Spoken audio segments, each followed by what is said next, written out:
CIA가 단 하나의 보고서로 발칵 뒤집혔습니다.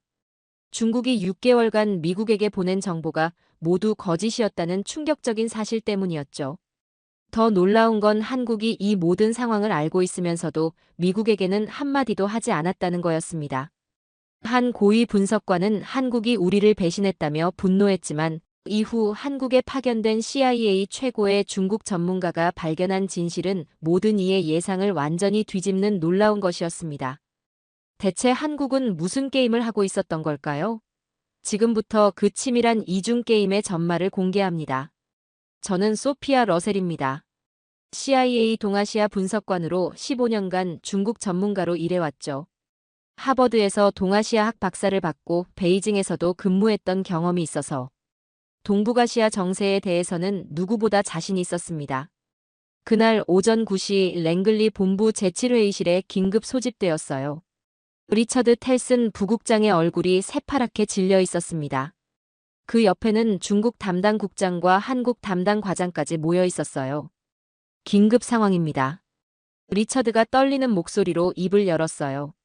중국이 지난 6개월간 우리에게 보낸 정보가 모두 조작된 거짓이었습니다. 회의실이 순간 조용해졌습니다. 중국이 미국을 속였다는 건 충격적이지만 그렇게 놀랄 일은 아니었거든요. 하지만 리처드의 다음 말에 모두가 경악했어요. 더 심각한 건 한국이 이 모든 상황을 알고 있으면서도 우리에게는 한마디도 하지 않았다는 겁니다.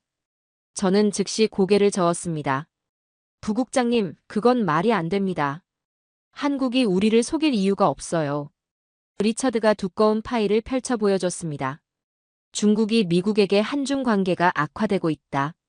한국과 갈등이 심화되고 있다며 거짓 정보를 계속 흘렸다는 내용이었어요.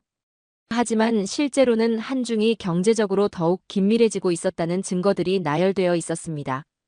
이것 보세요. 중국 담당 국장이 자료를 가리켰어요. 지난 3개월간 한중 무역량이 30% 증가했고 고위급 비공개 회담도 8차례나 있었습니다. 중국이 우리에게 말한 것과는 정반대죠. 저는 여전히 믿을 수 없었습니다. 하지만 한국은 70년간 우리의 혈맹이었습니다. 아버지가 한국 전쟁에 참전하셨는데 그 나라가 우리를 배신할 리 없어요. 아버지는 1951년 한국 전쟁에 참전하셨다가 다리에 부상을 당하고 돌아오셨어요. 평생 한국은 미국 없이는 아무것도 못하는 나라라고 말씀하셨지만 그래도 감정적인 유대는 있으셨거든요. 소피아, 감정을 배제하고 사실만 봅시다. 리처드가 단호하게 말했어요. 한국이 중국과 은밀히 협력하고 있다는 정황이 너무 많습니다. 또 다른 자료가 제시되었어요. 한국의 주요 정치인들이 중국 관리들과 비공개 만남을 가졌다는 내용이었습니다. 심지어 한국의 일부 군사정보가 중국에 흘러갔을 가능성까지 제기되었어요. 저는 가슴이 답답해졌습니다. 정말 한국이 미국을 배신했단 말인가요? 70년 동맹의 역사가 이렇게 끝나는 건가요? 이 모든 게 오해일 수도 있습니다. 저는 마지막으로 항변했어요. 한국 나름대로의 사정이나 전략이 있을 수 있잖아요. 하지만 회의실의 분위기는 이미 굳어져 있었습니다. 대부분의 동료들이 한국의 배신을 기정사실로 받아들이고 있었어요. 다음 날 아침 더욱 충격적인 정보가 추가로 들어왔습니다.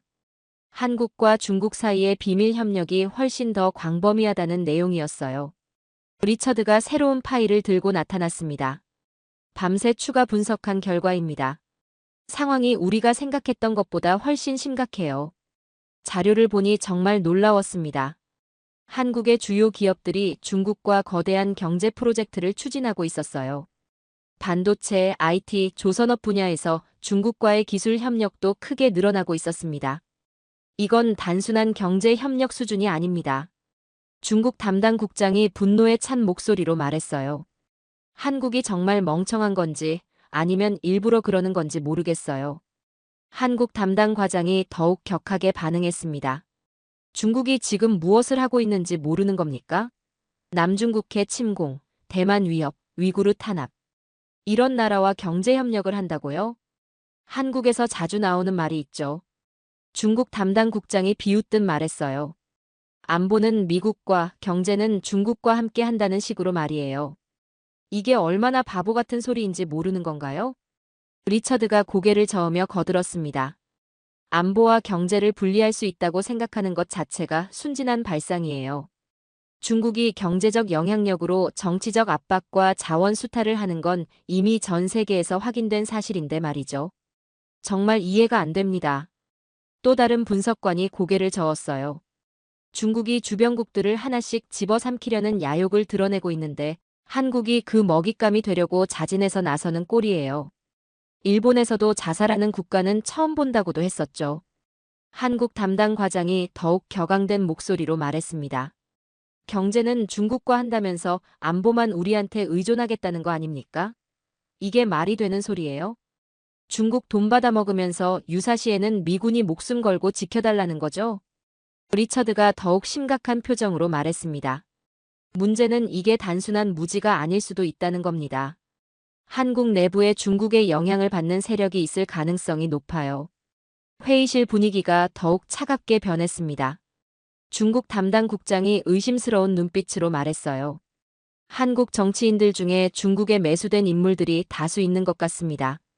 아니면 이렇게 일관되게 친중 정책을 펼칠 이유가 없거든요. 한중의원연맹이라는 여야를 막론한 조직이 중국과 교류하고 있어요. 간첩 활동의 가능성도 배제할 수 없어요. 한 선임 분석관이 덧붙였습니다. 중국의 대한국 침투 공작이 예상보다 훨씬 성공적이었을 수도 있어요. 저는 여전히 한국을 믿고 싶었습니다. 혹시 우리가 놓치고 있는 부분이 있는 건 아닐까요? 한국이 70년간 쌓아온 신뢰를 이렇게 쉽게 버릴 리 없어요. 뭔가 다른 이유가 있을 거예요. 하지만 동료들의 반응은 더욱 격렬했습니다. 소피아, 지금이 무슨 상황인지 아세요? 한국 담당 과장이 목소리를 높였어요. 중국이 자유민주주의를 파괴하려고 하는데 한국이 거기에 협력하고 있다는 거 아닙니까? 중국 담당 국장도 거들었습니다. 한국이 이렇게 나이브할 리 없어요. 분명 내부에 중국의 손길이 닿은 사람들이 있을 겁니다. 정치인이든 관료든 기업인이든 말이에요. 심지어 군부 내에도 침투했을 가능성이 있어요. 또 다른 분석관이 우려를 표했습니다. 한국의 군사 기밀이 중국에 넘어갔다는 정황들이 너무 많아요. 저는 가슴이 답답해졌습니다. 동료들이 한국을 완전히 적대시하기 시작한 거였어요. 이건 명백한 배신 행위입니다. 한국 담당 과장이 분노했어요. 70년 동맹 역사를 이렇게 짓밟다니. 한국이 정말 중국의 속국이 되려는 건가요? 저는 여전히 한국을 믿고 싶었습니다. 하지만 한국이 정말 배신하려 한다면 이렇게 노골적으로 할까요? 뭔가 이상해요. 우리가 모르는 다른 이유가 있을 것 같은데요. 하지만 동료들의 반응은 차갑했습니다. 오히려 제가 한국에 너무 감정적으로 치우쳐 있다는 비판까지 나왔어요. 소피아, 당신은 객관적 판단을 하지 못하고 있어요. 한 선임 분석관이 지적했습니다. 한국 전쟁이라는 감정적 요소 때문에 현실을 제대로 보지 못하는 것 같아요. 그날 저녁 집에 돌아가서 아버지 사진을 바라봤습니다. 아버지가 목숨 걸고 지킨 나라가 정말 미국을 배신한 걸까요? 아버지의 희생이 헛된 일이었던 걸까요? 마음이 너무 복잡했어요. 한편으로는 동료들의 분노가 이해되었고 다른 한편으로는 한국을 믿고 싶은 마음이 있었습니다. 다음 날 오전 리처드가 저를 개별 면담에 불렀어요. 표정이 더욱 심각해져 있었습니다. 소피아, 상황이 더 악화되고 있어요. 리처드가 새로운 자료를 보여줬습니다. 한국 정치인들의 중국 로비 수사 정황이 나왔어요. 정말 믿기 어려운 내용이었습니다.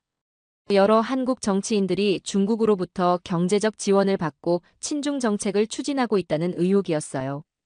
이제는 정말 확실해 보이네요. 저도 마지못해 인정할 수밖에 없었어요. 한국 내부에 중국의 영향을 받는 세력들이 있는 것 같아요. 리처드가 한숨을 쉬며 말했습니다. 정말 실망스러워요.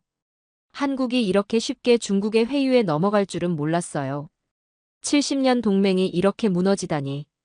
부국장님, 혹시 한국 전체가 아니라 일부 정치인들만의 문제일 수도 있지 않을까요?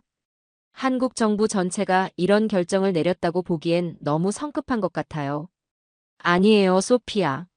리처드가 고개를 저었습니다.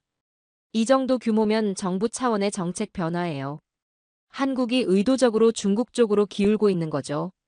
그 순간 저는 한국에 대한 실망감과 동시에 분노까지 느꼈습니다. 정말 한국이 이렇게 어리석은 선택을 한 건가요? 중국의 패권주의적 야욕을 뻔히 알면서도 그쪽으로 넘어간 건가요? 정치인이나 사업가 개인의 이득 때문에 국가의 기조를 이렇게 트는 건가요? 일주일 후 상황이 더욱 심각하게 전개되었습니다. 백악관에서도 이 문제에 관심을 갖기 시작했고 국가안보회의에서도 한국 문제가 주요 의제로 다뤄졌어요. 리처드가 저를 급히 불렀습니다. 소피아, 중요한 임무를 맡겨야겠어요. 어떤 임무인가요? 한국에 직접 가서 정확한 상황을 파악해 오는 겁니다. 우리가 수집한 정보들이 정말 맞는지, 그리고 한국의 진짜 의도가 무엇인지 확인해야 해요. 저는 잠시 망설였습니다. 한국에 가서 무엇을 확인할 수 있을까요? 이미 드러난 증거들만으로도 충분히 명확한 상황이었는데 말이죠. 부국장님, 이미 충분한 정보가 있지 않나요? 한국이 중국과 협력하고 있다는 건 거의 확실해 보이는데요. 리처드가 고개를 저었습니다. 아니에요. 뭔가 놓치고 있는 부분이 있을 것 같아요. 한국이 정말로 우리를 배신했다면 그들 나름의 이유가 있을 거 아닙니까? 설마 한국을 변명하려는 건 아니시죠? 변명이 아니라 정확한 진실을 알고 싶은 거예요. 만약 한국이 정말 배신했다면 그에 맞는 대응을 해야 하고 혹시 다른 이유가 있다면 그것도 파악해야 하니까요. 저는 결심했습니다. 한국에 가서 직접 확인해 보겠어요. 아버지가 목숨 걸고 지킨 나라가 정말 미국을 배신했는지 아니면 다른 이유가 있는지 명확히 하고 싶었습니다. 좋습니다. 가보겠습니다. 저는 단호하게 말했어요. 한국의 진짜 의도를 파악해서 돌아오겠습니다. 리처드가 마지막 당부를 했습니다. 소피아, 감정에 휘둘리지 마세요. 아무리 한국 전쟁에 인연이 있다고 해도 국가 이익이 우선이에요. 알겠습니다. 냉정하게 판단하겠습니다. 그렇게 3일 후 저는 인천공항행 비행기에 몸을 맡겼습니다. 가슴속에는 복잡한 감정이 뒤섞여 있었어요. 한편으로는 한국의 배신을 확인하고 돌아와야 한다는 사명감이 있었고 다른 한편으로는 혹시 다른 진실이 있을지도 모른다는 희미한 기대도 있었습니다. 비행기 창밖으로 태평양이 보였습니다. 한국에서는 과연 무엇이 저를 기다리고 있을까요? 인천공항에 도착한 저는 곧바로 서울로 향했습니다. 국정원에서는 김재민 분석관과의 면담이 예정되어 있었어요. 김재민은 40대 초반의 침착한 인상을 가진 분이었습니다. 서울대를 졸업하고 하버드에서 석사를 마친 후 15년간 중국 업무를 담당해왔다고 했어요. 러셀 박사님, 멀리서 오셨는데 아마 많이 당황스러우실 것 같네요. 김재민이 의미심장한 미소를 지었습니다. 네, 솔직히 이해가 안 되는 부분이 많아요. 저는 직설적으로 말했어요. 한국이 중국과 협력하고 있다는 정황들이 너무 명확해서요. 김재민이 고개를 끄덕였습니다. 맞습니다. 저희가 중국과 협력하고 있는 것은 사실이에요. 순간 저는 충격을 받았습니다. 한국이 직접 인정한 거였어요. 정말 배신이었구나 하는 생각이 들면서 가슴이 답답해졌습니다. 하지만 김재민이 잠시 멈춘 후 계속 말했어요. 그 협력의 진짜 목적을 아시면 완전히 다르게 생각하실 겁니다. 무슨 말씀이세요? 김재민이 두꺼운 파일을 꺼내더니 조심스럽게 펼쳐 보여줬습니다. 저희는 지난 3년간 중국을 완전히 속여왔습니다. 저는 눈을 의심했습니다. 파일에는 한국이 중국에 제공한 모든 정보들이 정리되어 있었는데 그 옆에 빨간 글씨로 가짜 정보라고 표시되어 있었어요. 이게 무슨 뜻인가요?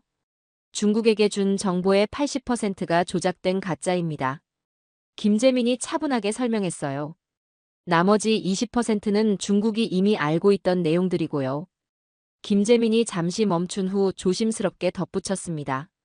물론 모든 한국 정치인이 저희 작전을 알고 있었던 건 아닙니다. 일부는 정말로 중국이 제시하는 이권에 넘어갔어요. 정말로요? 네, 하지만 저희는 그들조차 역이용했습니다. 김재민의 목소리에 묘한 자신감이 묻어났어요. 그들을 통해 중국에게 더 그럴듯한 가짜 정보를 흘렸거든요.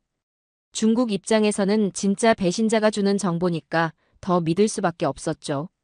두 번째 파일은 더욱 놀라웠습니다. 한국이 중국으로부터 빼낸 진짜 정보들이 가득했어요. 중국의 군사 계획, 경제 전략, 심지어 대미 정책까지 모든 것이 상세하게 기록되어 있었습니다. 저희는 중국을 믿게 만들기 위해 3년간 가짜 협력을 연출했습니다. 김재민의 목소리에 자부심이 묻어났어요. 중국이 저희를 완전히 신뢰하게 될 때까지 기다렸다가 진짜 중요한 정보들을 빼내기 시작한 거죠. 저는 할 말을 잃었습니다. 한국이 배신한 게 아니라 중국을 역이용하고 있었던 거였어요. 그럼 미국에게 왜 알리지 않으셨나요? 저는 떨리는 목소리로 물었어요. 그래야 더 완벽한 연출이 가능했거든요. 김재민이 설명했습니다. 미국이 진짜로 당황하고 분노해야 중국이 의심하지 않으니까요. 만약 미국이 연기를 했다면 중국이 눈치챘을 겁니다. 세 번째 파일에는 정말 경악스러운 내용이 있었습니다. 한국이 수집한 중국의 대미 공작 계획이었어요. 중국이 미국 내에서 어떤 활동을 하고 있는지, 누구와 접촉하고 있는지까지 상세하게 파악되어 있었습니다. 이 모든 정보를 언제 미국에 전달할 예정이셨나요?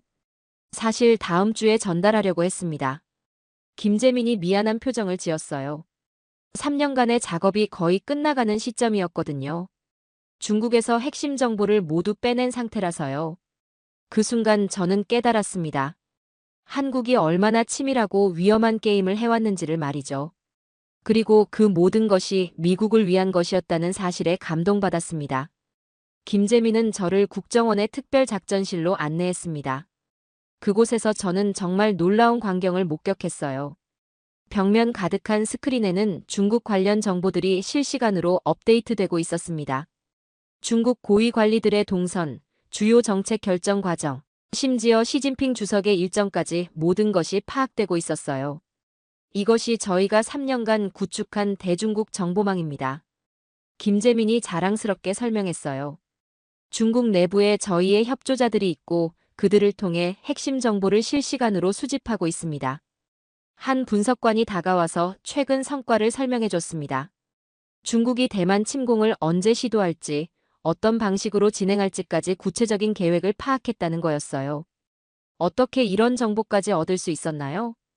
저는 놀라서 물었습니다. 중국이 저희를 완전히 신뢰하게 만드는데 성공했거든요. 분석관이 설명했어요. 3년간 가짜 정보를 주면서도 중국에게 도움이 되는 것처럼 포장했어요. 그러다 보니 중국에서 더 많은 정보를 공유하기 시작한 거죠. 정치인들이 또 중국이 주는 떡밥도 받아먹고 실제로 그러다 보니 중국 측에서도 믿고 움직인 거예요. 연루된 정치인은 사실이 드러나면 정치적 생명이 끝남과 더불어 여러 가지 위협이 있으니까요. 진짜로 넘어간 정치인들과 도지사, 지방각 시장들의 본의 아닌 희생이 없었다면 좀 어려웠을 거예요. 두 번째로 보여준 것은 중국의 경제 전략에 대한 분석이었습니다. 1대1로 사업의 실제 목적, 각국에 대한 경제적 압박 계획, 심지어 미국 경제를 교란시키려는 구체적 방안까지 모든 것이 상세하게 정리되어 있었어요. 중국은 자신들의 모든 계획을 저희와 공유했습니다. 김재민이 설명했어요. 한국을 완전한 파트너로 생각하고 있었거든요. 물론 그것은 저희가 만든 착각이었지만요. 가장 충격적이었던 것은 중국의 대미 심리전 계획이었습니다. 중국이 어떻게 미국 내 여론을 분열시키려 하는지, 어떤 방식으로 미국 정치인들에게 압력을 가하려 하는지까지 모든 것이 기록되어 있었어요. 이 정보들이 미국에 전달되면 중국의 모든 계획이 무력화될 겁니다. 한 선임 분석관이 말했어요. 3년간의 노력이 드디어 결실을 맺는 순간이에요. 저는 정말 감탄했습니다.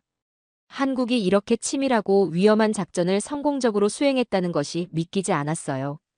하지만 위험하지 않았나요? 저는 걱정스럽게 물었어요. 만약 중국이 눈치챘다면 어떻게 할 생각이었어요? 김재민이 진지한 표정으로 대답했습니다. 물론 위험했어요. 특히 일부 정치인들이 정말로 배신할 가능성도 있었거든요. 실제로 엘 의원 같은 경우는 중국에서 거액을 받고 진짜 기밀을 넘기려다가 저희에게 걸렸어요. 어떻게 막으셨나요? 저희가 24시간 감시하고 있었거든요. L 의원이 중국 측에 연락하려는 순간 먼저 개입해서 가짜 정보로 바꿔치기 했어요. 그분은 자신이 진짜 정보를 넘겼다고 생각했지만 실제로는 저희가 준비한 함정이었죠. 또 다른 사례도 들려줬습니다. P 의원은 중국에서 자녀 유학 비용까지 지원받으면서 완전히 포섭되었어요. 하지만 그분이 중국에 보고한 모든 내용은 저희가 미리 검열한 거였습니다. 중국은 한국 내부에 확실한 협력자가 있다고 확신했죠. 그런 분들은 어떻게 되셨나요? 김재민이 씁쓸한 미소를 지었습니다. 결국 모두 정치적으로 몰락했어요. 하지만 그들의 희생 덕분에 저희 작전이 성공할 수 있었죠. 중국 입장에서는 진짜 매수한 사람들이 주는 정보니까 의심할 이유가 없었거든요. 왜 그렇게까지 하신 건가요? 한국의 생존이 걸린 문제였거든요. 김재민의 목소리에 진정성이 묻어났어요. 중국이 강해질수록 한국의 안보 위협도 커져요. 미국과 함께 중국을 견제하는 것이 한국의 장기적 이익이라고 판단했습니다. 그 말을 듣는 순간 저는 한국의 전략적 사고에 깊이 감동받았어요. 단순히 미국을 도운 것이 아니라 자국의 미래를 위한 치밀한 계산이었던 거였습니다. 그날 저녁 김재민이 저를 조용한 한식당으로 초대했습니다. 공식 업무가 끝난 후 개인적인 이야기를 나누고 싶다고 했어요. 러셀 박사님, 오늘 보신 내용들은 어떠셨나요? 김재민이 조심스럽게 물었습니다. 정말 놀랐습니다. 저는 솔직하게 대답했어요. 한국을 완전히 오해하고 있었네요. 정말 죄송합니다. 김재민이 미소를 지으며 말했습니다. 이해해요. 겉으로 보기에는 정말 배신처럼 보였을 테니까요. 사실 저희도 미국이 그렇게 생각할 거라는 걸 알고 있었어요. 그때 저는 아버지 이야기를 꺼냈습니다. 제 아버지가 한국 전쟁 참전 용사셨어요. 평생 한국에 대해 복잡한 감정을 가지고 계셨죠. 김재민의 표정이 순간 진지해졌습니다. 아버님께서 한국 전쟁에 참전하셨다고요? 네, 1951년에 참전하셨다가 다리에 부상을 당하고 돌아오셨어요. 평생 한국은 미국 없이는 아무것도 못하는 나라라고 말씀하셨거든요. 김재민이 깊이 고개를 숙였습니다. 아버님 같은 분들의 희생이 있었기에 오늘의 한국이 있는 겁니다. 정말 감사드려요. 하지만 이번 일로 한국에 대한 제 생각이 완전히 바뀌었어요. 저는 진심으로 말했어요. 한국이 이렇게 독립적이고 전략적인 사고를 할 수 있는 나라라는 걸 몰랐습니다. 김재민이 설명했습니다. 아버님 말씀도 틀리지 않았어요. 과거에 한국은 정말 미국에 많이 의존했거든요. 하지만 지금은 다릅니다. 미국의 도움 위에서 독자적인 능력을 키워왔어요. 이번 작전도 그런 능력의 결과인 거네요. 맞습니다. 하지만 이 모든 것이 미국과의 동맹을 부정하는 게 아니에요. 김재민이 강조했어요. 오히려 더 강한 동맹을 만들기 위한 노력이었어요. 대등한 파트너로서 미국을 도우고 싶었거든요. 저는 감동받았습니다. 한국이 미국에 의존하는 나라에서 미국을 도울 수 있는 나라로 성장했다는 사실에 말이죠. 3년간 미국이 얼마나 고민했는지 아세요? 김재민이 미안한 표정을 지었습니다. 정말 죄송해요. 하지만 그래야만 했어요. 중국을 완전히 속이려면 미국의 진짜 반응이 필요했거든요. 아시잖아요. 미국이 연기를 했다면 중국이 의심했을 겁니다. 미국 정부의 진짜 당황과 분노가 있어야 중국이 자신들의 작전이 성공했다고 믿었거든요. 저는 이해했습니다. 한국이 얼마나 치밀하게 계산했는지를 말이죠. 심지어 동맹국인 미국까지 속여야 하는 어려운 상황이었던 거였어요. 아버님께서 살아계시다면 정말 자랑스러워 하셨을 거예요. 김재민이 따뜻하게 말했어요. 아버님이 지켜주신 한국이 이제는 미국을 지킬 수 있는 나라가 되었거든요. 그 순간 저는 가슴이 뭉클해지는 걸 느꼈습니다. 아버지의 희생이 헛되지 않았다는 확신이 들었어요. 정말 고맙습니다. 저는 진심으로 말했어요. 오늘 아버지와 한국에 대한 모든 오해가 풀린 것 같아요. 김재민이 마지막으로 말했습니다. 이제 진짜 한미동맹이 시작될 거예요. 서로를 완전히 신뢰하는 진정한 파트너십 말이에요. 한국에서의 일주일은 저에게 완전히 새로운 세상을 보여줬습니다. 워싱턴으로 돌아가는 비행기 안에서 저는 긴급 보고서 작성에 몰두했어요. 랭글리 본부에 도착하자마자 리처드 부국장에게 즉시 브리핑을 요청했습니다. 더 이상 1시간도 지체할 수 없었거든요. 부국장님, 모든 게 오해였습니다. 저는 흥분을 감추지 못했어요. 한국이 우리를 배신한 게 아니라 중국을 완벽하게 속였던 거예요. 리처드의 눈이 커졌습니다. 무슨 말이에요? 저는 한국에서 확인한 모든 내용을 상세히 설명했습니다. 3년간의 치밀한 이중게임, 중국에 제공한 80%의 가짜 정보, 그리고 중국으로부터 빼낸 핵심 정보들까지 모든 것을 말이죠. 정말입니까? 리처드가 믿기 어렵다는 표정을 지었어요. 한국이 수집한 중국의 대미 공작 계획도 있어요. 저는 김재민이 제공한 자료를 보여줬습니다. 이 정보면 중국의 모든 계획을 사전에 차단할 수 있어요. 회의실이 순간 조용해졌습니다. 모두가 충격에 빠진 것 같았어요.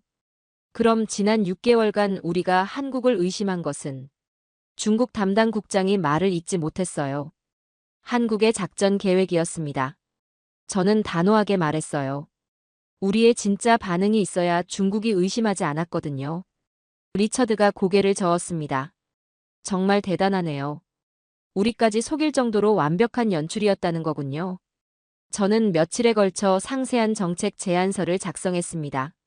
한국과의 정보 협력을 전면 확대하고 한국이 수집한 중국 정보를 즉시 활용할 것을 건의했어요. 일주일 후 국장급 회의에서 제 보고서가 만장일치로 채택되었습니다. CIA 내부에서 한국에 대한 인식이 완전히 바뀌기 시작했어요. 더 놀라운 일은 한 달 후에 일어났습니다. 백악관에서 저를 직접 불렀어요. 국가안보보좌관이 새로운 제안을 했습니다. 러셀 박사, 한미 대중국 정보협력 전담부서를 신설하려고 합니다. 당신이 그 책임자가 되어주세요. 저는 믿을 수 없었어요. 정말입니까? 한국의 이번 작전으로 우리가 얻은 정보의 가치는 수십억 달러에 달해요. 이런 협력을 체계화하고 확대하는 것이 국가 이익에 부합합니다. 그날 밤 저는 아버지 사진 앞에 오랫동안 앉아 있었습니다.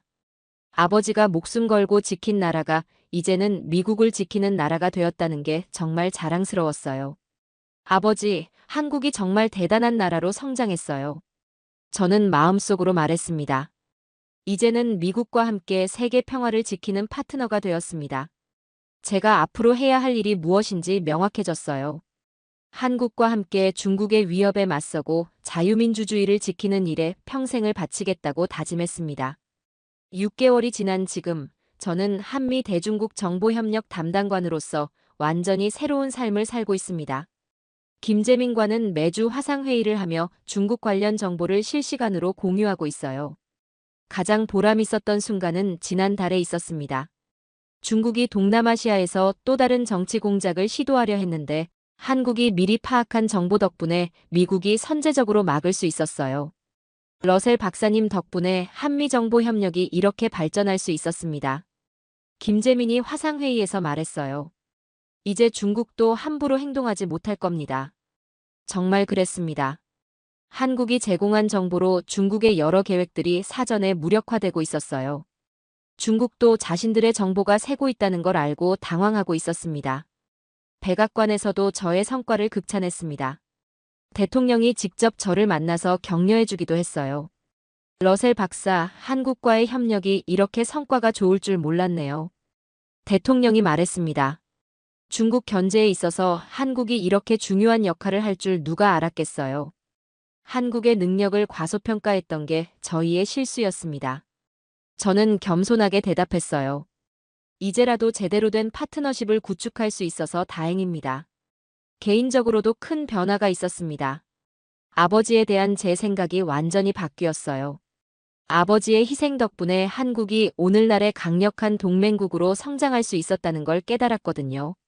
지난주에는 한국 전쟁 참전용사 기념행사에 참석했습니다.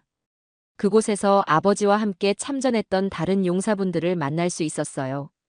당신 아버지 같은 분들이 있었기에 오늘의 한미동맹이 가능했어요. 한 참전 용사가 저에게 말씀해 주셨어요. 한국이 이렇게 믿음직한 파트너가 되어줘서 정말 고맙습니다. 그 말씀을 들으며 저는 눈물이 나올 뻔했습니다.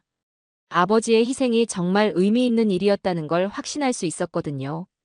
요즘 김재민과는 업무를 넘어서 진정한 친구가 되었습니다. 서로 다른 나라에서 자랐지만 같은 가치관을 공유하는 동지라는 느낌이 들어요. 처음 만났을 때와 많이 달라지셨네요. 김재민이 최근 화상회의에서 웃으며 말했어요. 그때는 정말 무지했죠. 저는 부끄럽게 대답했어요. 한국을 제대로 알게 되어서 정말 다행이에요. 지금 되돌아보면 한국 파견이 제 인생의 전환점이었습니다. 편견을 버리고 진실을 마주할 수 있었던 소중한 경험이었어요. 한국의 3년간 이중 게임은 정말 놀라운 작전이었습니다. 중국을 완벽하게 속이면서 동시에 핵심 정보를 빼내는 치밀함과 용기가 감탄스러웠어요. 그리고 그 모든 것이 미국과의 동맹을 위한 것이었다는 사실에 깊이 감동받았습니다. 앞으로도 한국과 함께 더 나은 세상을 만들어가고 싶습니다. 중국의 패권주의에 맞서고 자유와 민주주의의 가치를 지켜나가는 일에 계속 매진할 것입니다.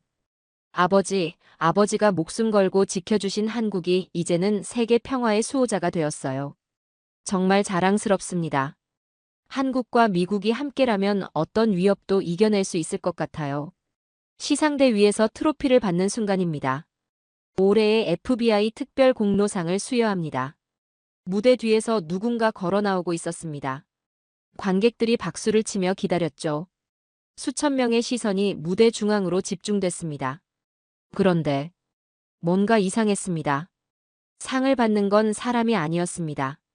네 발로 걸어 나온 하얀 개가 무대 중앙에 섰죠. 수천 명의 박수 소리가 울려 퍼졌습니다. FBI 역사상 개가 공로상을 받는 첫 번째 순간이었거든요. 시상식 후 기자회견에서 놀라운 고백이 나왔습니다. 저는 8개월 전까지 이 개를 무시했습니다. 발언자는 15년 경력의 베테랑 수사관이었어요. 목소리가 떨리고 있었죠. 제가 얼마나 어리석었는지. 지금 생각하면 부끄럽습니다. 그렇다면 8개월 전엔 무슨 일이 있었을까요? 지금부터 사연 시작합니다. 안녕하세요. 저는 로스앤젤레스에서 FBI 수사관으로 일하고 있는 사라 톰슨입니다. 올해 39세고요. 15년간 FBI 수사관으로 일해왔습니다. 이 일을 하게 된 건 아버지의 영향이 컸어요. 아버지는 독일 셰퍼드 전문 훈련사셨거든요. 어릴 때부터 독일 셰퍼드들과 함께 자라면서 이 견종이 얼마나 뛰어난지 몸소 체험했죠. 아버지는 항상 말씀하셨어요. 사라야, 독일에서 개발된 과학적 훈련법을 따라야 진짜 수사견이 되는 거다. 그래서 저는 15년간 오직 독일 셰퍼드와만 일해왔습니다. 제 파트너 렉스도 독일에서 직접 들여온 최고급 혈통이었어요. 10년간 함께 일하면서 수많은 사건을 해결했죠. 연쇄살인범, 마약 카르텔, 테러리스트까지. 렉스 없이는 불가능했을 거예요. 몇 년 전에 한국계 동료가 있었는데 항상 진돗개 자랑을 했어요. 사라, 진돗개가 세상에서 가장 충성스러운 개야. 수사견으로도 최고라고. 하지만 실제로 그가 진돗개를 수사에 활용해 본 적은 한 번도 없었어요. 그냥 민족적 자부심으로 하는 소리겠거니 했죠. 2024년 10월 15일 새벽 3시, 제 인생이 완전히 바뀐 그날이었습니다. 긴급 출동 명령이 떨어졌어요. 로스앤젤레스 베벌리힐스에서 네 번째 고급 미술품 절도 사건이 발생한 거였죠. 지난 2달간 같은 수법으로 3건의 절도가 일어났는데 모두 아시아 미술품 수집가들의 집이었어요. 범인은 흔적을 남기지 않는 정말 치밀한 놈이었습니다. 지문도 DNA도 목격자도 없었거든요.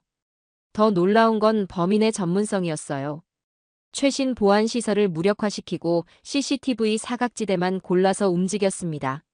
심지어 군사용 화학약품을 사용해서 냄새까지 완벽하게 차단했어요. 그래서 다른 수사견들이 모두 무용지물이었던 거죠. 이상한 점은 범인이 수억 원짜리 서양 그림들은 건드리지 않고 오직 특정한 아시아 고미술품만 골라서 훔쳐간다는 거였어요. 이건 단순한 절도가 아니야.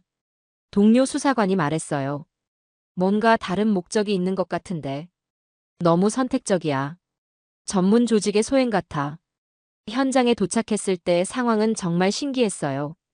리처드 윌슨 씨의 집은 고급 주택 가답게 보안 시설이 완벽했는데 범인이 어떻게 들어왔는지 알 수가 없었거든요. 더 놀라운 건 거실에 걸린 모네의 작품은 그대로 두고 조선시대 나전칠기 보석함 하나만 쏙 빼간 거예요. 수사관님, 이쪽으로 오세요. 현장 팀원이 저를 거실로 안내했어요.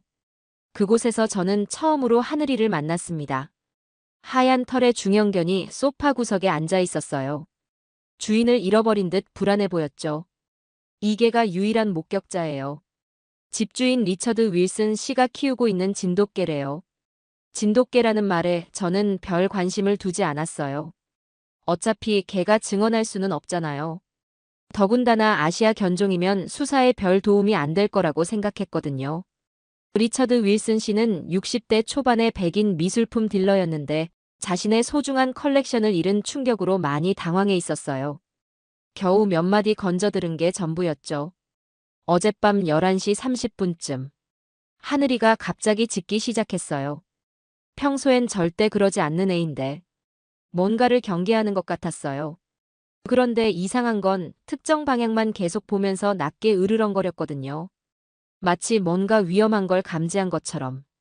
그런데 제가 1층으로 내려왔을 때는 이미 늦었죠. 하늘이가 좀 이상했어요. 흥분한 것 같기도 하고. 저는 하늘이를 잠깐 보고는 다른 수사에 집중했습니다. 걔보다는 물리적 증거가 중요하잖아요. 오전 9시쯤 수사견 전문가 데이빗 카터가 렉스와 함께 도착했어요. 데이빗은 20년 경력의 베테랑 훈련사였고 저와 함께 수많은 사건을 해결한 동료였죠. 사라, 이번 사건도 까다롭겠군. 렉스가 범인 냄새를 추적해볼게. 렉스는 현장을 꼼꼼히 돌아다니며 냄새를 맡았어요. 10년간 함께 일한 파트너답게 정말 체계적으로 수사하고 있었죠. 그런데 이상한 일이 일어났어요. 하늘이가 자꾸 현관 쪽을 향해 낑낑거리며 뭔가를 알리려 하는 거예요. 마치 이쪽으로 가봐라고 말하는 것 같았죠. 리처드 윌슨 씨가 다가와서 말했어요. 수사관님, 하늘이가 뭔가 알고 있는 것 같아요. 어젯밤에도 정확히 이 방향을 보고 짖었거든요.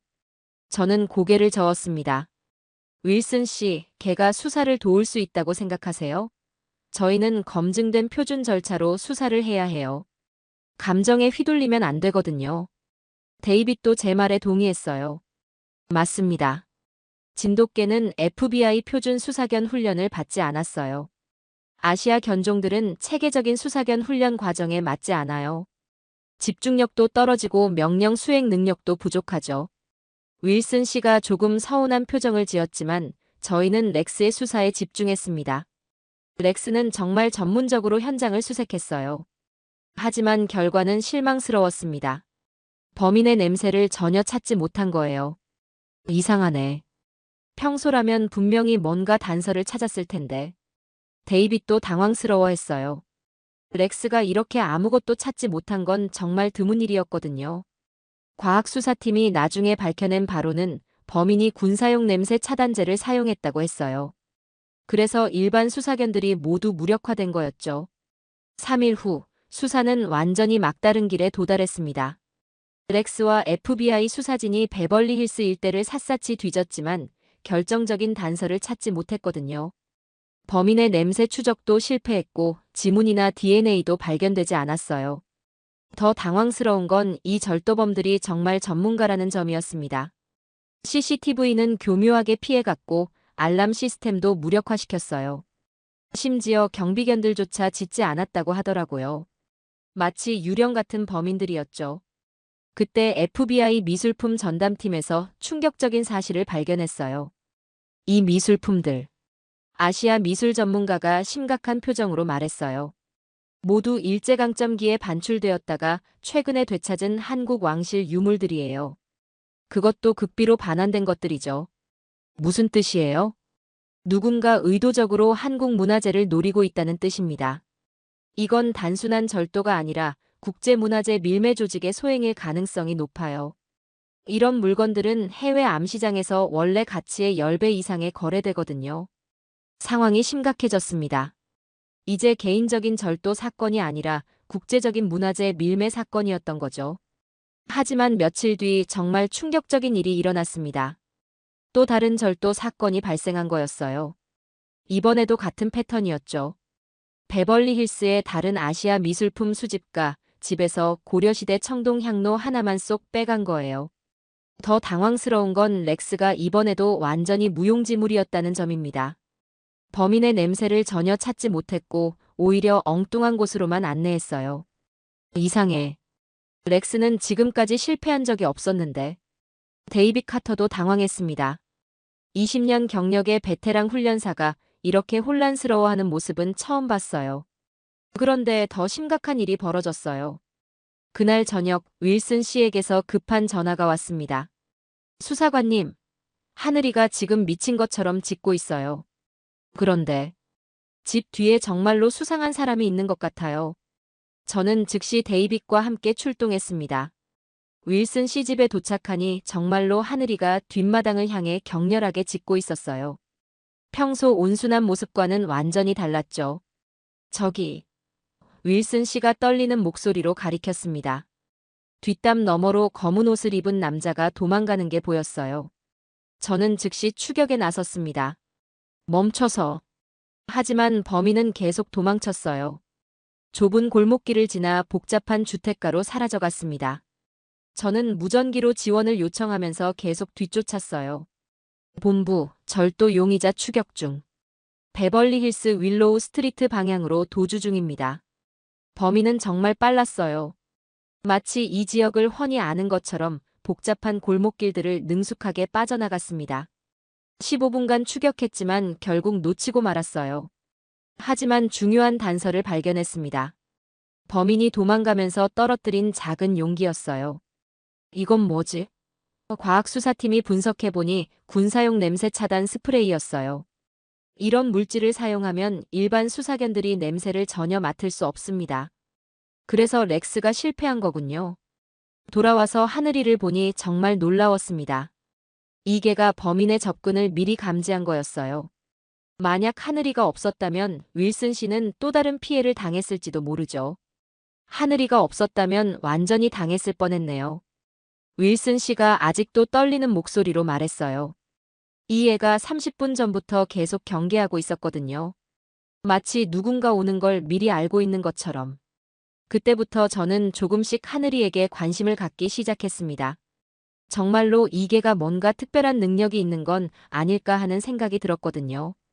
그런데 더 놀라운 건 하늘이의 반응이었어요. 다른 개들과 달리 화학약품 냄새 차단에도 불구하고 뭔가를 감지하고 있었거든요. 진돗개가 어떻게 화학 차단제까지 뚫고 냄새를 맡을 수 있죠? 데이빗이 의아해했어요. 일주일 후 FBI 본부에서 긴급 상황이 발생했습니다. 범인들이 하늘이의 존재를 알았습니다. 국장이 심각한 표정으로 브리핑을 시작했어요. 그들이 윌슨 씨 집 주변에 설치한 감시 카메라를 통해 하늘이의 능력을 파악한 것 같습니다. 정말로 범인들은 하늘이를 경계하기 시작했어요. 더 이상 윌슨 씨 집 근처에 나타나지 않았거든요. 그들도 프로답게 대응하고 있었습니다. 이들은 단순한 절도범이 아닙니다. 국제수사기구에서 파견된 요원이 상세히 설명했어요. 아시아 전역에서 활동하는 대규모 밀매 조직으로 한국 문화재 50점을 해외로 밀반출할 계획입니다. 이미 30점 이상을 확보한 상태고 곧 대규모 거래가 성사될 예정이에요. 상황이 급박해졌어요. 더 이상 시간이 없었습니다. 만약 이들이 목표를 달성하면 소중한 한국 문화재들이 영영 사라질 수도 있었거든요.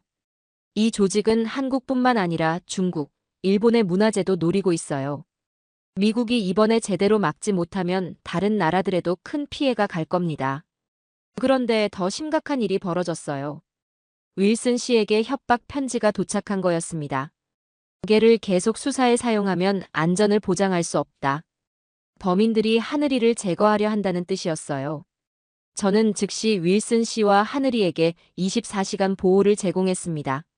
하지만 범인들은 더욱 교묘해졌어요. 며칠 후 또 다른 절도가 발생했는데 이번에는 하늘이도 아무 반응을 보이지 않았어요. 범인들이 대응책을 마련한 것 같습니다. 과학수사팀이 말했어요. 기존 냄새 차단제보다 더 강력한 새로운 화학약품을 사용한 것 같아요. 이번에는 정말로 완벽하게 모든 흔적을 지웠어요. 저는 절망스러웠습니다. 마지막 희망마저 사라진 것 같았거든요. 렉스도 실패하고 이제 하늘이마저 무력화되었으니까요. 그런 와중에 윌슨 씨가 하늘이와 함께 FBI 사무소를 찾아왔습니다. 평소 같으면 민간인의 사무소 방문을 허용하지 않겠지만 워낙 막막한 상황이라 만나보기로 했어요. 수사관님, 하늘이에게 한번 기회를 주시는 건 어떨까요? 윌슨 씨의 목소리에는 확신이 묻어 있었어요. 이 애가 정말 뭔가 알고 있어요. 어젯밤에도 정확히 그 시간에 그 방향을 보고 불안해했거든요. 이게 우연일 확률이 얼마나 될까요? 제가 60년을 살면서 키워본 개 중에 이런 애는 처음이에요. 저는 여전히 회의적이었습니다. 윌슨 씨, 통계적으로 봤을 때 우연의 일치는 충분히 가능합니다. 하늘이가 보이는 행동을 과대 해석하시는 것 같아요. 더군다나 범인들이 새로운 차단제를 사용하기 시작했어요. 그때 하늘이가 갑자기 사무실 창문 쪽으로 가더니 낑낑거리기 시작했어요. 마치 뭔가를 발견한 것처럼 꼬리를 세우고 긴장하고 있었죠. 저기 보세요. 윌슨 씨가 흥분해서 말했어요. 지금도 뭔가 감지하고 있어요. 저는 창문 밖을 봤지만 아무것도 특별한 게 보이지 않았어요. 그냥 평범한 로스앤젤레스 시내 풍경이었죠. 윌슨 씨, 개가 반응하는 건 자동차 소리나 다른 동물 냄새일 수도 있어요. 이걸 수사 단서로 받아들일 수는 없습니다. 그 순간 윌슨 씨가 정말 진지하게 말했어요. 수사관님, 저는 60년을 살면서 많은 개들을 키워봤어요. 하지만 하늘이 같은 개는 처음입니다. 이 애는 뭔가 다른 능력이 있어요.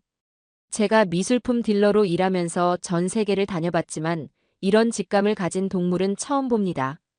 저는 참을성 있게 설명했어요. 윌슨 씨, 저도 하늘이가 영리한 개라는 건 인정해요. 하지만 FBI 수사는 감정이나 추측이 아닌 검증된 절차와 객관적 증거에 기반해야 합니다. 죄송하지만 저희는 표준화된 방법만 사용할 수 있어요. 윌슨 씨는 실망한 표정을 지었지만 더 이상 강요하지 않았어요. 하늘이와 함께 사무소를 나가면서 마지막으로 말했죠. 수사관님, 언젠가는 이해하실 거예요. 하늘이가 얼마나 특별한 애인지 말이에요. 그날 저녁, 저는 정말 지쳐 있었습니다. 한 달 넘게 수사했는데 진전이 전혀 없었어요. 렉스와 첨단 장비, 그리고 15년의 경험이 모두 무용지물이 된 기분이었죠. 집에 돌아가서 샤워를 하는데 문득 윌슨 씨의 말이 떠올랐어요. 하늘이가 얼마나 특별한 애인지. 하지만 저는 고개를 저었습니다. 표준 수사 절차를 포기할 수는 없었어요. 그건 제 모든 신념을 부정하는 일이었거든요. 그로부터 이틀 후, 정말 예상치 못한 상황이 벌어졌습니다. 오후 3시쯤 윌슨 씨에게서 급한 전화가 걸려왔어요. 수사관님, 하늘이가 지금 엄청 흥분하고 있어요. 뭔가 큰일이 일어날 것 같아요. 저는 피곤한 목소리로 답했습니다. 윌슨 씨, 하늘이가 흥분하는 건 여러 가지 이유가 있을 수 있어요. 너무 예민하게 반응하지 마세요. 아니에요. 평소와 완전히 달라요. 현관문 앞에서 계속 짖고 있고 어떤 방향을 보며 으르렁거리고 있어요. 제발 한 번만 와보세요. 정말 이상해요. 그런데 그때 윌슨 씨가 중요한 사실을 알려줬습니다. 수사관님, 사실 하늘이가 냄새만으로 추적하는 게 아니에요. 이 애는 사람의 감정까지 읽을 수 있거든요. 감정을 읽는다고요? 네. 진돗개는 5천년간 한국의 산악지형에서 진화하면서 생존을 위해 특별한 능력을 개발했어요. 냄새뿐만 아니라 공기 중의 미세한 전자기장 변화, 심지어 사람의 스트레스 호르몬까지 감지할 수 있거든요. 저는 반신반의했지만 다른 할 일도 없었고 혹시나 하는 마음에 윌슨 씨 집으로 향했습니다. 데이빗과 렉스도 함께 데려갔어요. 윌슨 씨 집에 도착했을 때 하늘이의 모습은 정말 이상했어요. 평소 온순한 모습과는 완전히 달랐거든요. 현관 앞에서 특정 방향을 보며 낮게 으르렁거리고 있었고 온몸에 털이 곤두서 있었어요. 저기 보세요. 윌슨 씨가 흥분해서 말했어요. 30분 전부터 계속 저러고 있어요. 뭔가 감지한 게 분명해요. 급히 동물행동학 전문가를 불러서 확인해 봤더니 윌슨 씨 말이 맞았어요. 진돗개는 일반적인 후각 추적과 완전히 다른 방식으로 작동합니다. 전문가가 설명했어요. 범인이 화학약품으로 냄새를 차단해도 긴장과 스트레스로 인한 생체 신호는 차단할 수 없거든요. 이건 냄새가 아니라 전자기장과 호르몬 분비를 읽는 거예요. 저는 하늘이가 보고 있는 방향을 확인했어요. 그쪽으로는 최근에 절도 사건이 일어났던 집이 있었죠. 하지만 여전히 회의적이었어요. 윌슨 씨, 하늘이가 그 방향에서 나는 냄새에 반응하는 것일 수도 있어요. 그때 갑자기 하늘이가 더욱 격렬하게 짖기 시작했어요. 마치 지금 당장 가봐야 해. 라고 말하는 것 같았죠. 데이빗이 조심스럽게 말했어요. 사라, 혹시 확인해봐도 될까? 렉스는 아무 반응이 없는데 하늘이만 이렇게 흥분하는 게 이상해. 지난번에도 하늘이가 맞았잖아. 저는 잠깐 고민했습니다. 하지만 다른 단서도 없는 상황에서 혹시나 하는 마음에 그 방향으로 가보기로 했어요. 좋아요. 하지만 이건 정식 수사가 아니라 그냥 확인차 가보는 거예요. 윌슨 씨가 기뻐하며 말했어요. 감사합니다. 하늘이 안내해줘. 놀랍게도 하늘이는 마치 제 말을 이해한 것처럼 앞장서서 걷기 시작했어요. 목줄을 잡은 윌슨 씨를 끌고 확신에 찬 걸음으로 특정 방향으로 향했죠. 저희는 하늘이를 따라 베벌리 힐스의 한 블록을 걸었어요. 하늘이는 중간에 멈추지도 않고 계속 앞으로 나아갔습니다. 마치 정확한 목적지를 알고 있는 것 같았어요. 10분 정도 걸어서 도착한 곳은 한 고급 주택이었어요. 얼핏 보기에는 평범해 보였지만 하늘이는 그 집 앞에서 멈춰 섰습니다. 여기에요. 윌슨 씨가 말했어요. 하늘이가 여기라고 하는군요. 저는 여전히 반신반의했어요. 윌슨 씨, 이건 그냥 일반 주택인데요. 별다른 게 없어 보이는데. 그때 하늘이가 갑자기 집 뒤쪽으로 돌아가려고 했어요. 저희는 하늘이를 따라 뒷마당으로 갔는데 정말 놀라운 광경을 목격했습니다. 집 뒷문이 살짝 열려 있었고 안에서 무언가 움직이는 소리가 들렸어요. 그런데 이 집은 분명히 주인이 여행을 간 상태라고 윌슨 씨가 말했거든요. 이상하네. 데이빗도 긴장한 목소리로 말했어요. 저는 조심스럽게 뒷문에 가까이 다가갔어요. 그리고 안을 살짝 들여다봤는데 믿을 수 없는 광경이 펼쳐져 있었습니다. 검은 옷을 입은 남자들이 집 안에서 뭔가를 포장하고 있었어요. 그들 주변에는 아시아 고미술품들이 가득했습니다. 제가 지금까지 수사해온 도난품들과 똑같은 종류의 물건들이었어요. 저는 숨을 죽이며 데이빗에게 신호를 보냈어요. 바로 그 순간이었어요. 하늘이가 정말로 문화재 밀매 조직의 은신처를 찾아낸 거였습니다. 렉스가 한 달 넘게 찾지 못한 범인들을 하늘이가 단숨에 발견한 거죠. 하지만 이번에는 조심스럽게 접근해야 했습니다. 범인들이 하늘이의 능력을 알고 있으니까요. 저는 급히 무전기로 지원을 요청했어요. 본부, 이쪽 베벌리 힐스 메이플 스트리트 1247번지. 대규모 문화재 밀매 조직 발견. 은밀히 지원 요청합니다. 범인들도 하늘이를 경계하고 있었지만 진돗개의 진짜 능력은 모르고 있었어요. 그들은 여전히 냄새 차단제만 믿고 있었거든요. 저희는 며칠간 은밀하게 감시했습니다. 하늘이가 범인들의 움직임을 실시간으로 감지해 주었어요. 이상해요. 윌슨 씨가 말했어요. 하늘이가 그들 중 한 명을 특별히 경계하고 있어요. 다른 사람들보다 더 긴장하는 것 같아요. 정말로 하늘이는 범인 조직의 위계 질서까지 파악하고 있었어요. 가장 긴장도가 높은 사람, 즉 책임자를 식별해낸 거였죠. 진돗개는 무리 사냥꾼의 본능이 있어요. 동물행동학 전문가가 설명했어요. 5천년간 산악지형에서 생존하면서 리더를 먼저 파악하는 게 생존에 유리했거든요. 그래서 인간 집단의 서열도 본능적으로 읽을 수 있는 거죠. 더 놀라운 건 하늘이가 범인들의 계획까지 예측하고 있다는 점이었어요. 하늘이가 특정 시간에만 더 예민해져요. 윌슨 씨가 관찰 결과를 알려줬어요. 아마 그들이 움직이는 시간을 감지하는 것 같아요. 3일간의 추적 끝에 결정적 순간이 왔습니다. 범인들이 문화재를 해외로 밀반출하려는 순간이었어요. 하늘이는 범인들의 긴장 상태를 실시간으로 모니터링했습니다. 누가 망보는지, 누가 리더인지, 누가 가장 위험한지까지 모두 파악했어요. 지금이에요. 하늘이의 신호를 받고 저희는 일제히 돌입했습니다. 그런데 그 순간 정말 놀라운 일이 일어났어요. 하늘이가 갑자기 낮게 으르렁거리더니 특정 지점을 가리키는 거였어요. 그곳을 보니 범인들이 훔친 물건들을 숨겨놓은 또 다른 가방이 있었습니다. 저기, 윌슨 씨가 속삭였어요. 하늘이가 또 뭔가 찾았어요. 정말로 그 가방 안에는 지금까지 도난당한 아시아 고미술품들이 모두 들어있었어요. 조선시대 나전칠기 보석함, 고려시대 청동 향로, 중국 청나라 옥 비녀까지. 총 8명의 국제 밀매업자들이 검거되었고 한국문화재 47점이 회수되었어요. 그 가치만 해도 수십억 원에 달했습니다. 놀라운 건 하늘이의 추가 능력이었습니다. 수사관들이 놓친 숨겨진 창고까지 찾아낸 거예요. 지하 창고에는 더 많은 문화재들이 보관되어 있었습니다. 범인들은 마지막까지 이해하지 못했습니다. 어떻게 완벽한 냄새 차단에도 불구하고 들킬 수 있었는지 말이에요. 이런 일이 어떻게 가능하죠? 체포된 조직의 리더가 물었어요. 저는 대답했습니다. 당신들은 냄새만 차단하면 된다고 생각했겠지만 진돗개는 냄새가 아니라 당신들의 감정과 스트레스를 읽은 거예요. 사건 해결 후 과학자들이 하늘이의 능력을 체계적으로 연구했습니다. 진돗개는 일반 개들과 뇌 구조가 다릅니다. 신경과학자가 설명했어요. 5천년간 험난한 환경에서 생존하면서 후각 외에도 전자기장 감지, 생체 신호 분석 능력이 발달한 거죠. 더 놀라운 건 하늘이의 기억력이었어요. 첫 번째 사건 때 범인의 감정 패턴을 기억하고 있었던 거죠.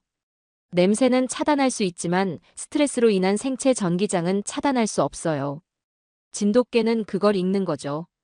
윌슨 씨가 자세한 설명을 해줬어요. 사실 하늘이는 제가 한국에서 직접 데려온 애예요.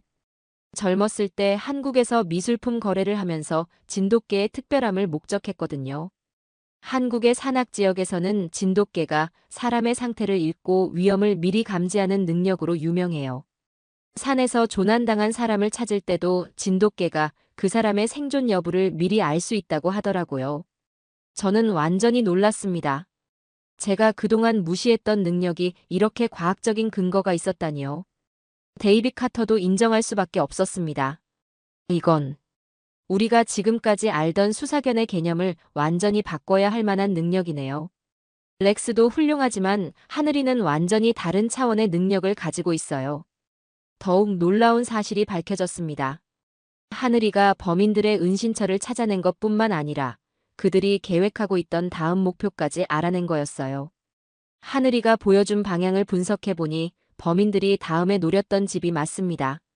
수사팀장이 말했어요. 만약 우리가 하루만 늦었어도 또 다른 피해가 발생했을 거예요. 저는 FBI 본부에 상세한 보고서를 제출했습니다.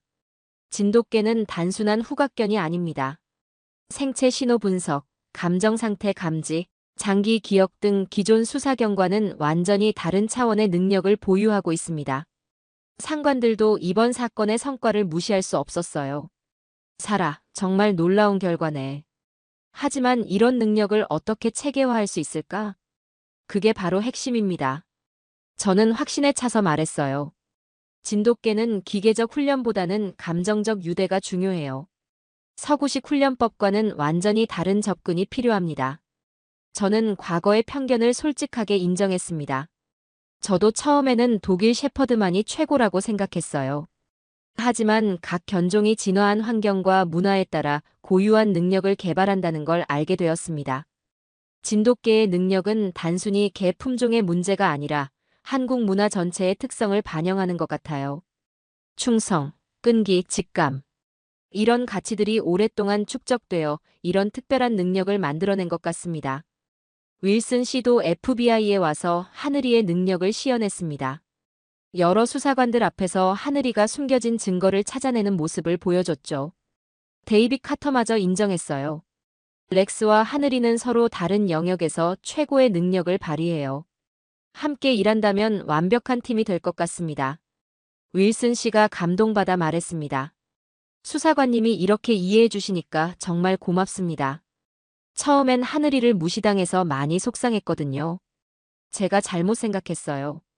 다양성이 오히려 수사에 도움이 되는구나 싶어요. 앞으로는 선입견 없이 모든 가능성을 열어두고 수사하겠습니다. 6개월 후 FBI는 정식으로 특수능력 수사견 프로그램을 공식 출범시켰습니다. 제가 제안한 이 프로그램에는 하늘이가 첫 번째 생체 신호 감지견으로 등록되었죠. 하늘이는 FBI 공식 훈련을 받으면서도 자신만의 독특한 능력을 인정받았습니다. 감정 추적, 장기 기억 추적, 심리적 유대감 등 기존 수사견들이 못하는 일들을 해냈어요.